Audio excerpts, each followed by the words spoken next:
back in. Somebody let her know she's won a $20 scholarship to O'Charlie's. If you were unable to during this break, go and visit our non-profit organization vendors. Make sure during the next break you do that.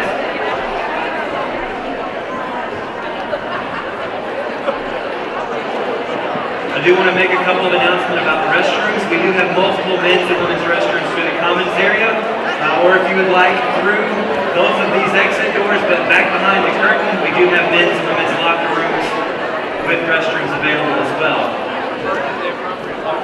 Has she come in yet, Mrs. Darnall? Coach Dar? Not yet. One more time, the account password for our internet here. Username is EHCS, and the password is Go Eagles if you're still trying to gain access to that. Of course, if you're using 3G, you can certainly do that as well.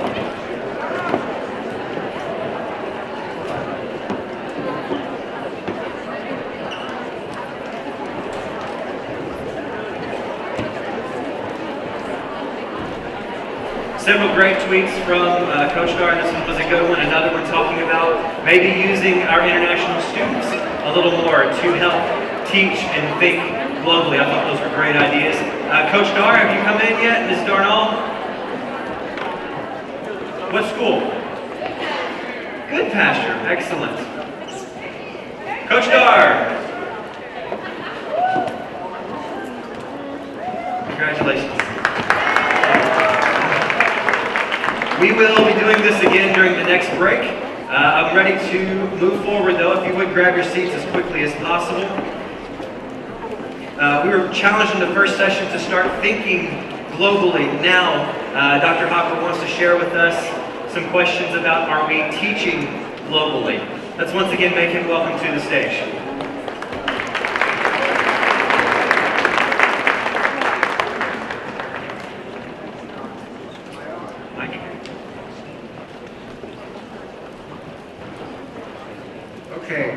I thought of one more bona fide that's a little bit embarrassing. About 15 years ago, now my son, please pray for my son, he's in the U.S. Air Force and he's deploying tomorrow to Okinawa, to Kadena Air Force Base in Okinawa. My daughter lives in Queens, right in the path, New York, right in the path of Hurricane Sandy. And they survived, she and her family survived unscathed. But our family will be pretty spread out on both sides of the globe here in just about 2 days.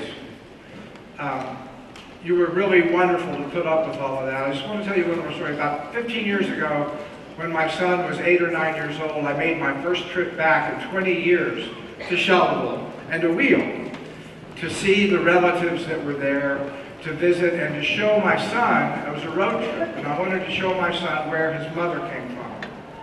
You got Haskins Chapel Road that goes up there to Pisgah Creek and Pisgah Elementary. The roof of it is lying on the ground, and we saw all those things. But what really weirded me out was I drove up. There was one gas station there at the time. I can't find it on Google Satellite anymore. It may be gone. But there was a gasoline station, and we needed gas. And I pulled up, and about a 17-year-old young man came out. Now remember, I hadn't been there since he had been born.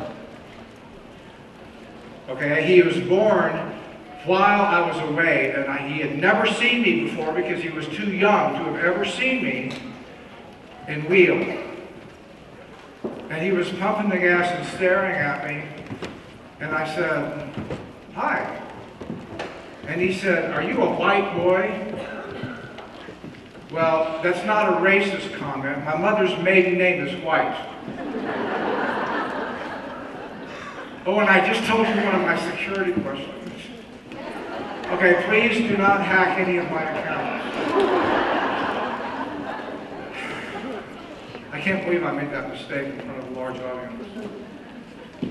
But he said, "Are you a white boy?" And I said, "What do you mean?" He said, "Are you from the whites around here? Half of the people here are whites, and you look like one of them." And I said, "Yes." my Uncle Jim, my Uncle Johnny, my Uncle Joe, my Uncle Fester, my Aunt Daisy, and my Mother Clara. He said, I know all of those names from my parents and my grandparents. Who says you can't go home again? We had the statistic up earlier. I wanted to start with it again. Think about that. How can we hope to understand other cultures if 1/4 of the citizens of the United States do not know from whence our own country came? We don't even know our own heritage well enough. And so this is not a charge that we step up geography, that we step up language instruction, that we step up international relations. It's a challenge that we step up everything. That we work very hard to prepare the students with whom we work to face what is an ever-shrinking world.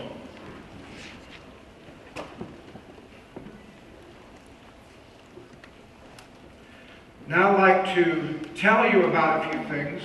These are ideas that were placed into this presentation from which you might want to create a study. And in my own way, I have surveyed pre-kindergarten all the way through graduate school. And I think they work at every level. The first is the slow food movement. This was begun in Italy. The world headquarters is in London, in a little area called Neal's Yard, where you can buy natural products for your skin and health. And the slow food movement is a movement that studies not only organically grown and healthy diets, but it also studies the sources of those things and the environment and the culture and the things that go around it.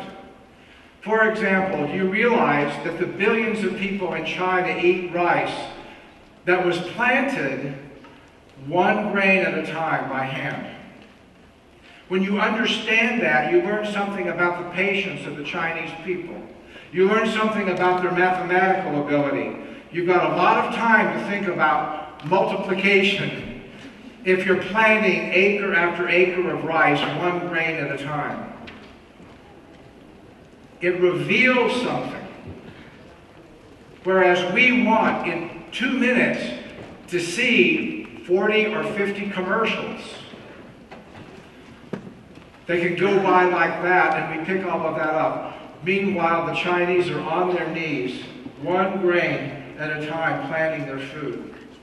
And you do that and you learn a significant difference. You understand why the Chinese have waited so long. You understand why their patience and their acuity at detail and perfection has allowed them to go into Africa and trade roads for all of the gold and diamonds and minerals that that continent has. Most of the road now from Cape Town, South Africa to Cairo, the one road that traverses all of Africa from south to north, has been rebuilt by the Chinese. And it's better than I-40. Now it's only 2 lanes, but it's in very good shape. Let's look at it. This book has prompted 2 of what I think are the most interesting and fascinating studies that we've been able to do where I work back in Arkansas. This book is a history of the world in 6 glasses, and I'll tell you the 6 beverages. We only use 3 of them at Harding. But the 6 beverages, the 3 okay ones are tea, coffee, and Coca-Cola. And the other 3 are beer, wine, and spirits. Beer is the oldest beverage of those because it was required to be able to have food in the wintertime. Grain was turned into liquid bread so that you could drink grain in the wintertime. This is ancient. One of my colleagues, Dale Manor, is the director of excavations for a site called